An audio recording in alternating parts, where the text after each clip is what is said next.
You know, my conscious expansion into quote unquote I am God,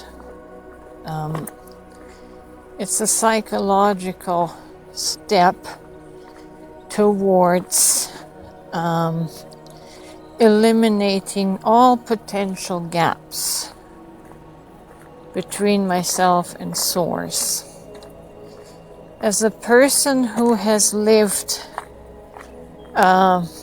most of her life as a victim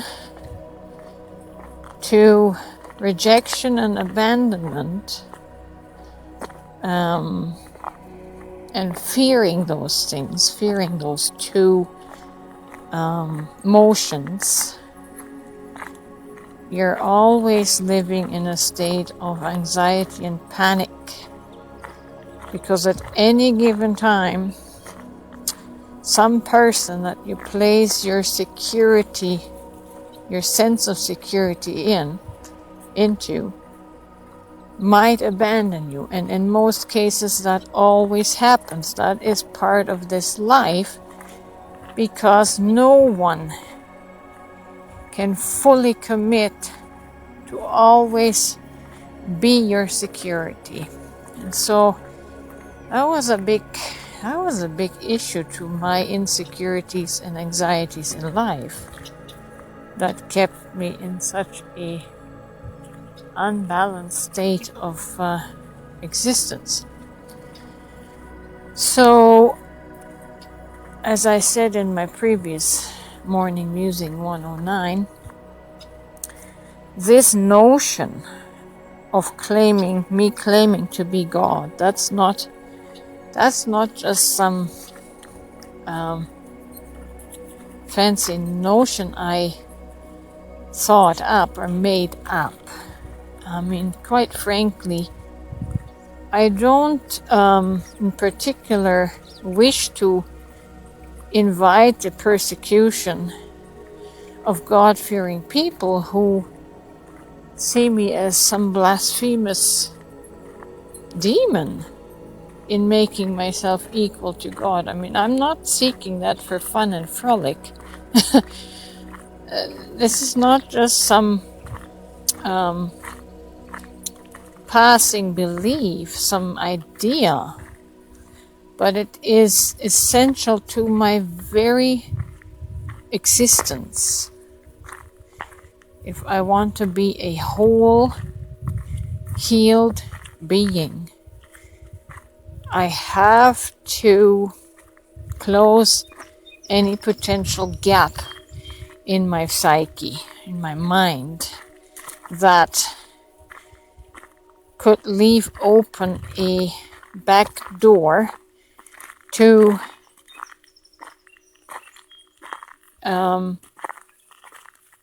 continual abandonment and rejection. And in the case of God, when we see God as another entity from ourselves, as another, if there is another, that another can always has the potential to let us down and disappoint us. I'm sure you have felt disappointed by God when your prayers haven't been answered in the way you expected, but then you explain it away.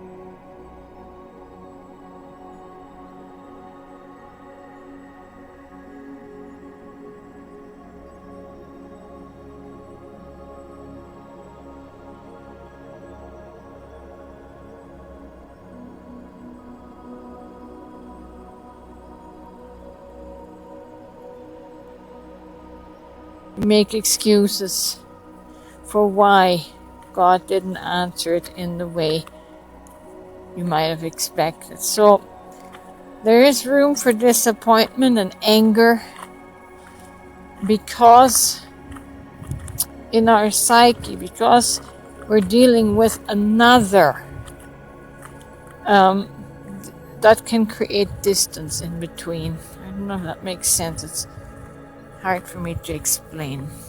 But psychologically and consciously, if I identify with God as one instead of another,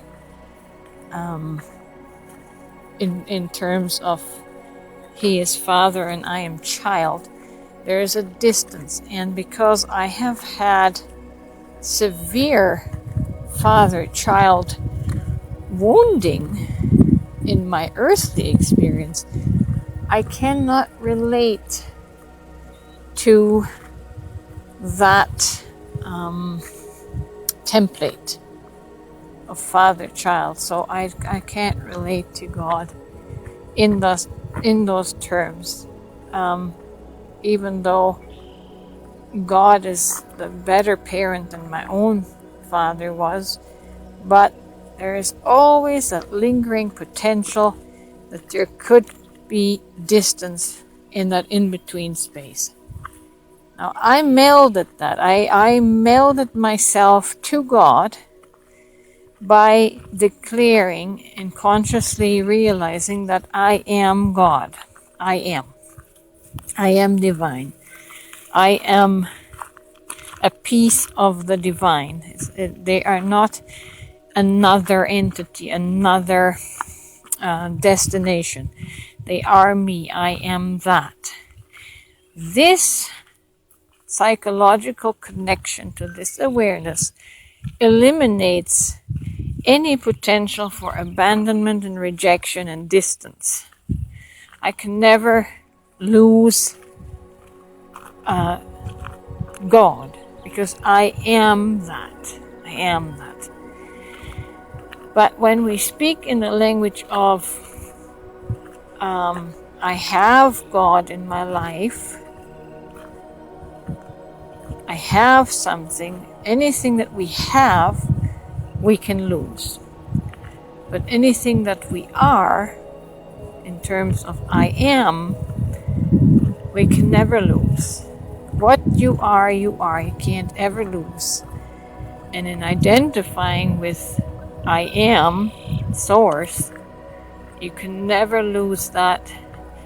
There is never the potential for distance or disconnection. So that's why. That's why I stress this and emphasize this so much, because I am experiencing wonderful results from this psychological merge with source. It's I do not relate to another that could potentially abandon me, but I relate, it's not a good word, but it's a commonly used word, I relate to myself as the source, and it makes such a difference in how we experience this life. I know it sounds blasphemous to many ears, but this isn't just a belief from a book. This has very life-altering effects in a positive way. You can live your life fearless for the most part, unless we fall into momentary episodes of forgetfulness. But when we link back up to that conscious awareness, we're instantly in a sovereign space, headspace again.